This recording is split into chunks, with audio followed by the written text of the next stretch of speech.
যার শুরু ভালো তার শেষও ভালো। সকালের শুরুটা যদি খুব ভালো থাকে না, সারা দিনটা খুব ভালো থাকে।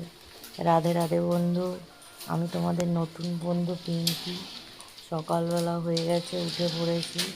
উঠে একটু একটু শান্তি, সব থেকে শান্তি হচ্ছে দেখো প্রাকৃতিক যে পরিবেশ, এটাই হচ্ছে আমাদের প্রধান শান্তির কারণ। দেখো এত শান্তি, এত ভালো লাগা আর কোথায় পাবো বলো? দেখো কি সুন্দর পাখিগুলো, কত সুন্দর সুন্দর পাখি আসছে, এত সুন্দর দেখতে লাগে না? আর তোমাদের কি করে বলে বোঝাবো, বোঝানো যায় না যে এত ভালো লাগে, এত সুন্দর।